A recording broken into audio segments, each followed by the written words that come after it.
Andrew Tate explained why some of his best days on earth was in a Romanian jail cell, and it is very interesting. So watch till the end. And jail as a whole, I mean, there's so many stories I can tell. There's so many different ways I remember it. There were times I laughed. I will sit and say some of the best days of my life were in jail. Get out of here. Yeah.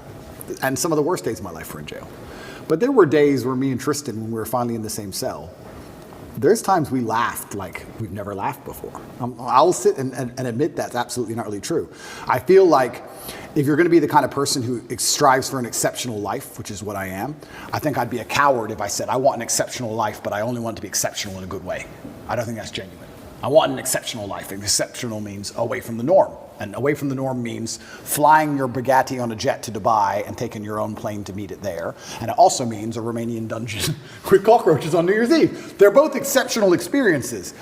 And the times I was with my brother and it was just him and I, we truly had some genuine days where we laughed like we always laugh.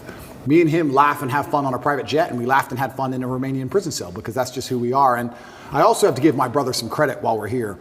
I would like to state that I absolutely, genuinely believe I have the best brother in the world. And I'll tell you why. I always knew I had the best brother in the world, but he proved it in jail, and I'll tell you why. My brother was put in jail for being my brother. He hasn't said any videos. He hasn't said anything on the internet. He hasn't said any of the things I've supposedly said. The Matrix isn't attacking him. The BBC doesn't print about him, nothing. Why was Tristan Tate in jail? Because it's Tate brothers. So they just took him and threw him in a cell. Now what's interesting is, when I got out of jail, so many people near me got heat.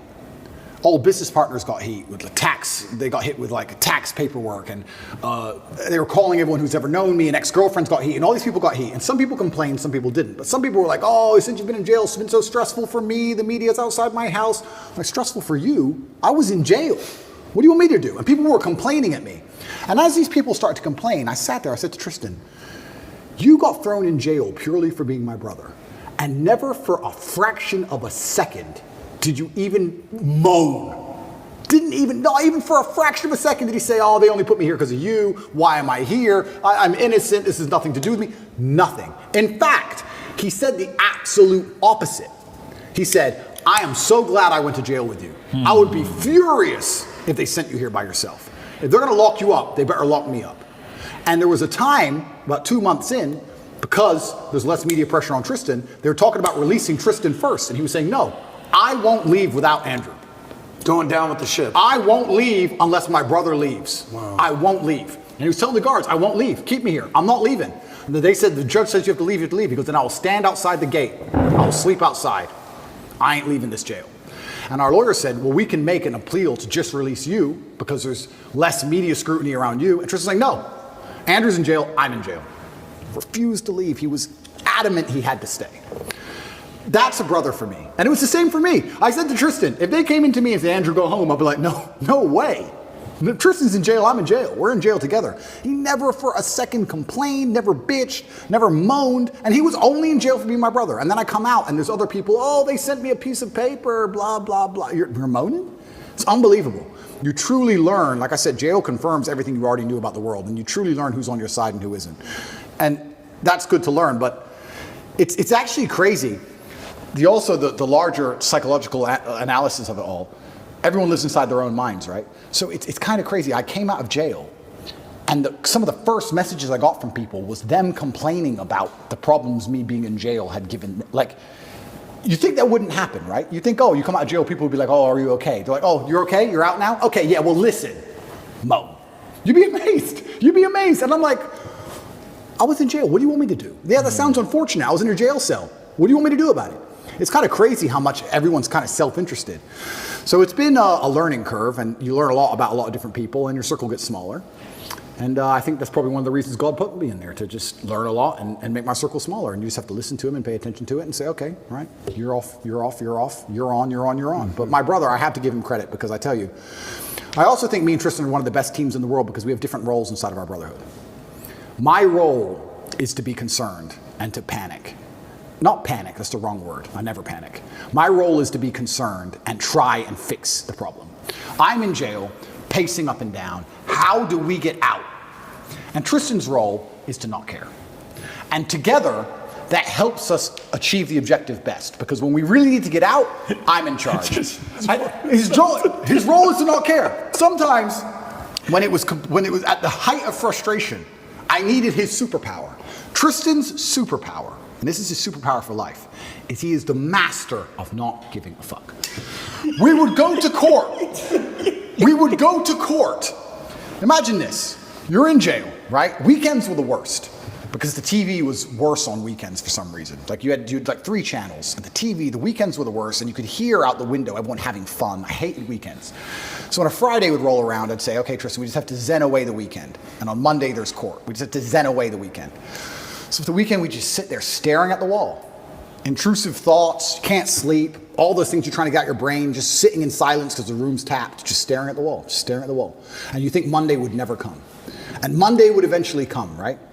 Or Sunday night comes, and 8 a.m. on Monday, they're gonna take you to court, and they might let you go home. You've done nothing. This person in this room can decide if you go home. And it's Sunday night and you can't sleep and you're awake all night long. There's no clock, but the seconds feel like hours. You're just sitting there. Eventually 8 a.m. comes. Put you in handcuffs, walk you to the court. You walk in there, everyone speaks Romanian, don't have a clue what's going on. Everyone's just talking at each other in Romanian. Then they say you'll get the answer in 3 hours, go back to jail. When I went back to jail, I was sitting in the room. I was like, do I pack to go home? No, that's too optimistic. Okay. But you're nervous. You're anxious. Am I going to go home? Is it over? Do I get to go home? I called the lawyer. Do you have an answer yet? No answer yet. Okay. Sitting there. I can barely sit still. Tristan finishes court, walks straight into the room. It's a matrix attack. It's bullshit. I'm going to sleep. And went to bed. Clean asleep. I was like, how the fuck are you asleep? He didn't care at all. Gotta respect. He just went straight to bed. And then when he woke up like 6 hours later, matrix attack? I'm like, yeah, you go, thought so. He just rolled back over. Didn't care. But it's perfect for a guy like you. But that's what you need. I need that. I agree. Because if I had someone else next to me as hyped as me, I would have gone insane. I agree. I need someone like him who's just like, he had the superpowers like, bro, I love jail. Jail's great. Look, we got coffee. I love jail. None of my women are messaging me. I love jail. I'm telling you, I had 45 minutes on the phone a day, and I used all of my minutes. Tristan never made a single phone call from jail. Get out of here. Not one. I was like, Tristan, do you want to speak to anyone? Nah. Sit there watching Romanian news. Didn't give a shit. Like bulletproof. But the only reason he's so bulletproof that way is because he knows I'm doing the absolute best the other way. He couldn't be that way if I wasn't trying to get us out, because then he would try to get out. You need the yin and yang. So like when it was chill time, it was his mental frame. And when it was how do we get out of here, it was my mental frame. But Tristan's superpower is genuinely not caring. I can't explain the level of how much it didn't affect him. He didn't bother him at all. I didn't see him sad, nothing. He was smiling. He didn't care. You consider yourself a stoic. How much more stoic is he than you? I just think we have different roles, and I think we've evolved into them over the time, because it's not just jail, it's with everything. That's what we are with everything. If there's a business problem, I'm the one who's like, shit, we have to fix this now, shit. And Tristan's the one like, Andrew, you are so ridiculously rich, chill. But we need that. We need both, right? But he couldn't be that chilled if I wasn't the way I was, because he wouldn't be successful. Totally. So you need the opposites. Yeah. So everyone goes, oh, you and your brother are so close. We're so close because we're actually very different people. But yeah, he was amazing in jail. And even afterwards, I still struggle to sleep. He sleeps fine. Because I think my experience of jail was a far more stressful one. But I adopted that. Now, I'm not saying I couldn't have done what Tristan did. I could have done what Tristan did. If I were to go into jail and say, your MO is to not care, I could not care. But my MO was, how do I get out of this matrix attack? So I was the most stressed I've ever been in my life. So that's carried over. So I don't sleep. He sleeps fine. But he slept fine in jail. So why wouldn't he sleep fine now, right? So yeah, it was interesting. But I have to give him props, because it's amazing to have that level of clarity. And he said things which were absolutely and utterly true. Things I already knew, but it was nice to hear. I want to ask you a question on this. So I have 2 boys, right? And one day they're going to watch this. They're not going to watch it right now. They're 11, 9, but they're going to watch this, right? And in school, I'll go and the kids that are, 11, 12, 13, they're like, you Andrew Tate, how was that interview? Oh my God. So 11-year-old kids are watching these types of content, by the way. That's pretty wild where they're at. But here's a question about brothers. there's a lot of brothers out there. As a father, there's certain principles I'm teaching them, okay? One, if you can speak from the idea of how your bond was built based on a man, your father, Emery, injecting certain values and principles on the two of you. You guys better do this. I don't want to see this. And then which part of the code did you guys create? Because there's friendship, but there's brotherhood. There's a very different story. Absolutely. How was that developed? Yeah, so my father, and I have endless stories about my father. A lot of people who dislike me would call him an extremist. I don't think he was an extremist. I truly believe I had the best father on the planet. And from a very young age, he made it clear. He said, look, you're Tates and you're going to have enemies. You're going to have people who are against you. Your best bet is to be a team. So whenever me and Tristan would fight, which happened, we got put in a room together. And we had to sit in that room. And my dad would say 3 hours or 4 hours in silence. He'd sit us down in the room, here, looking at each other, and say, if I hear a noise, I'm starting the time again. And we'd have to just, imagine when you're a kid and you fight and you're furious and you're so mad. And then you end up sitting across from the person you hate. Silent. Because if you make a noise, Dad gets mad. And Dad's outside, right? So just sit there, 2 hours, don't make a noise. We had to stare at each other. And over time, we thought, every time Dad was home, we just stopped fighting because it wasn't worth it sitting in this isolation, weird, silent stare thing. Because that's what happened on repeat.